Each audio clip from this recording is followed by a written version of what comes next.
Sejam bem-vindos à nossa segunda aula sobre a temática Estudo das ligações químicas, do número de oxidação e do balanceamento. Eu sou o professor José Pinheiro da Costa Júnior e essa é a nossa segunda videoaula. Então vamos começar. Nós vamos partir hoje do modelo de Lewis. Vamos ver o que está sendo dito aqui. Neste nível, o modelo mais didático usado atualmente para prever ligações químicas é baseado nos trabalhos do químico americano Gilbert Newton Lewis. Esse cientista fez previsões sobre ligações antes mesmo da estrutura eletrônica dos átomos ter sido esclarecida em 1916. Vou fazer um comentário mais adiante para explicar melhor o que ele fez. Aqui o Gilbert Lewis, o Lewis. Aqui coloco a data um pouco na dúvida, 23 ou 25 de outubro de 1875, o nascimento dele, e 23 de março de 1946, falecimento. Foi um físico-químico estadunidense, apesar de eu ser licenciado em Química. A minha prática na Universidade Federal do Pará, quando aluno, era literalmente físico-química. Ex-decano da Faculdade de Química da Universidade da Califórnia, Berkeley, que é um sonho para todo químico, Lewis é mais conhecido por sua descoberta da ligação covalente e seu conceito de pares de elétrons e o seu entendimento. O Lewis ele percebeu algo que foi incrível. Aqui na nossa leitura diz o seguinte: a regra do octeto, ou teoria do octeto de Lewis. O que ele percebeu foi simples para hoje, mas na época foi uma descoberta gigantesca. Ele percebeu que esse grupo de átomos, que era chamado antigamente de grupo O, grupo 0, grupo 8A, família 8A, hoje denominado de família 18 dos gases nobres, eu fiz aqui um print da minha própria tabela criada. Se você observar na distribuição teórica de Pauli, só que aqui não dá nenhum erro, porque aqui não existe exceção à distribuição de Pauli na família 18. Nós temos 2 elétrons no hélio e todos os outros nós temos 8 elétrons na última camada. Aqui não dá para ampliar tanto, vamos ver se dá. Vamos ver se dá, não dá. Mas todos eles, eu acho que como está aqui dá para ver, você verifica na tabela que nós fornecemos 8 elétrons na última camada. Lembrando que o radônio e o último elemento, eles são radioativos. Esses elementos eles não se combinam, não se ligam a outros elementos em condições normais. Eles sempre estão isolados. E o Newton percebeu que o fato deles estarem isolados deveria ser relacionado à sua estabilidade eletrônica. E realmente a estabilidade eletrônica desses átomos é gigantesca. Eles não se combinam com outros átomos. Aí o Lewis percebeu, então os outros átomos vão tentar procurar ficar com 8 elétrons na última camada, com exceção que está escrito aqui do hidrogênio, que vai querer perder o seu elétron, ou então ganhar, compartilhar um elétron com outro átomo acrescido do seu, que é 1, que daria 2, que ele fica igual ao hélio. Então os átomos eles procuram, segundo a teoria do octeto de Lewis, o octeto vem de 8, última camada eletrônica, camada de valência, uma estabilidade por 8 elétrons, salvo o hidrogênio que procura ficar com 2 quando ele faz ligações covalentes. Salvo isso, ligações covalentes. Salvo isso, ele pode perder também. Muito bem. Esses são os gases nobres chamados. A ligação iônica ou eletrovalente. Esse termo ligação iônica, eu particularmente não gosto, professor Pinheiro, não gosto de utilizar esse termo ligação iônica porque é uma interação de caráter eletrostático, ou seja, alguém que é positivo atrai quem é negativo e vice-versa. A ligação iônica é um dos 3 tipos de interação entre 2 átomos. As outras ligações são a covalente e a metálica.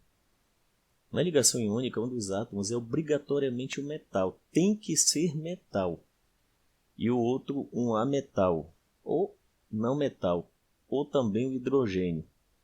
porém depende muito das eletronegatividades dos átomos envolvidos. Eu coloco isso porque existe um caso que eu gosto de comentar muito em química orgânica, e vou comentar em química orgânica, que é o caso do cloreto de alumínio.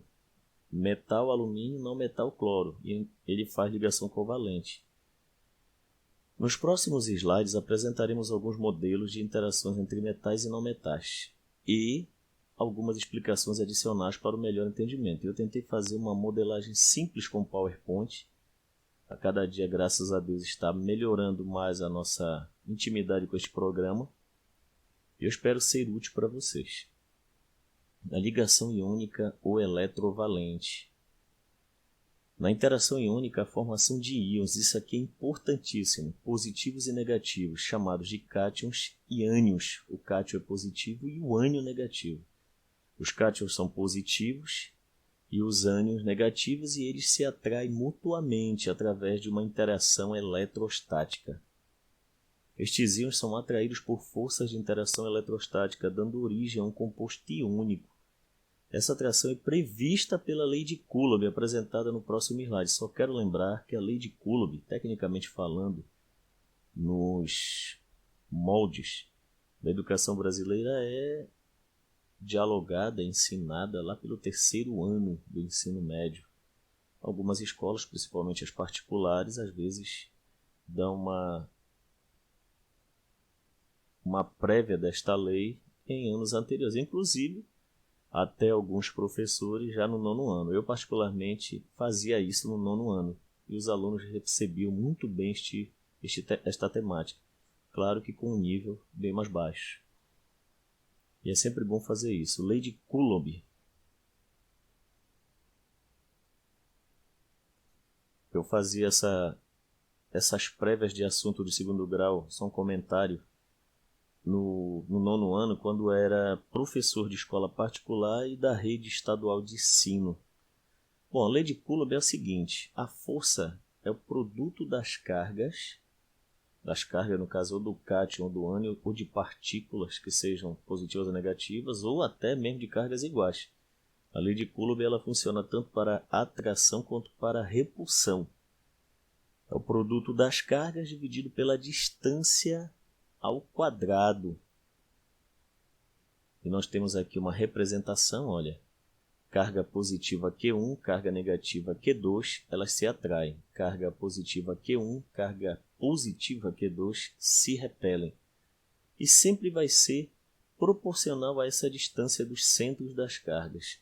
Essa distância, às vezes a gente chama de R, raio, porque realmente essa distribuição de interação gera como se fosse uma espécie de esfera, ou até uma distribuição lobular, assim. Tá? Muito bem. Alguns usam R, outros usam D ao quadrado. Eu uso um ou outro. A lei de Coulomb, a força eletrostática entre duas cargas elétricas é proporcional ao módulo das cargas elétricas. Módulo quer dizer que não vai ter carga nem negativa nem positiva nessa fórmula. E inversamente proporcional ao quadrado da distância que as separa. O que eu quero deixar claro, eu não vou dar aula de física aqui, não é isso. Pelo menos por enquanto. Apesar de termos o intuito de montarmos uma outra parte do nosso canal em física e matemática. Mas isso para frente. Aqui é apenas para lembrete de que esse comportamento eletrostático é regido pela lei de Coulomb, ou seja, atração ou repulsão dividido pela distância ao quadrado, ou seja, é inversamente proporcional à distância. Está aqui o Charles de Coulomb, tá? E que deu o nome, aqui está até falando, em sua homenagem, deu-se seu nome à unidade de carga elétrica, o Coulomb. E parabéns, porque realmente ele merece. Francês. Exemplos resolvidos passo a passo aplicando a regra do quinteto de Lewis. Olha só. Primeiro, a combinação entre lítio e cloro. O lítio tem 3 elétrons na sua totalidade e o cloro 17.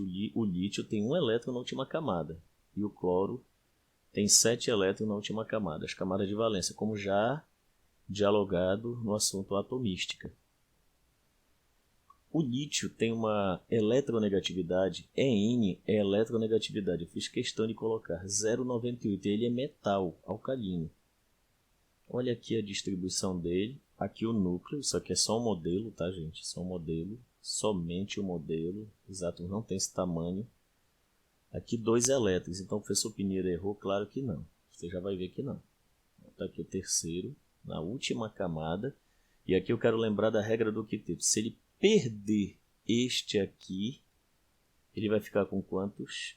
2 elétrons com configuração do hélio. E o cloro, com uma eletronegatividade de 3,16, é o terceiro da tabela periódica, né, em eletronegatividade. Olha aqui, na última camada ele tem 1, 2, 3, 4, 5, 6 e 7. Se ele ganhar um elétron, e é claro, é mais fácil ganhar 1 do que perder 7, e aqui é mais fácil perder 1 do que ganhar 7. Se ele ganhar um elétron, ele vai participar aqui de uma afinidade eletrônica e este aqui de uma energia de ionização. Lembra do ciclo de Bohr-Haber e lá do assunto atomística. Vamos ver aqui. Olha, está saindo. Isso acontece, não podemos esquecer, por conta da grande diferença de eletronegatividade. Esse aqui tem mais tendência a perder e esse aqui tem mais tendência a ganhar. Quanto mais próximo estiver de 4, maior tendência para se ganhar elétrons. Então, só voltando, ele vai perder o lítio, um elétron, e o cloro ganhar. O cloro fica com 8 na última camada, gás nobre, configuração, e o lítio com 2, configuração de gás nobre, um configuração de hélio e o outro uma configuração de um outro elemento. Talvez seja do argônio, eu acho. Hélio, neônio, argônio, deve ser o terceiro. E o lítio, por sua vez, como perde um elétron, fica positivo mais 1, e o cloro menos 1. E agora eles vão se atrair mutuamente e formar. Aqui eu fiz uma regrinha que é muito importante. Mais um, menos 1, você joga o 1 sem sinal para cá, o 1 sem sinal para cá, conforme estabelecido aqui, ó, sem o sinal. E nós vamos ter a fórmula dele, que é: inverte-se as cargas para índices de quantidade de átomos equilibrando as cargas. A gente sempre vai inverter. Que ficará Li1, Cl1. Só que o número 1 você não precisa colocar, basta colocar LiCl. Isto aqui é chamado de cloreto de lítio. Isso aqui é um cristal.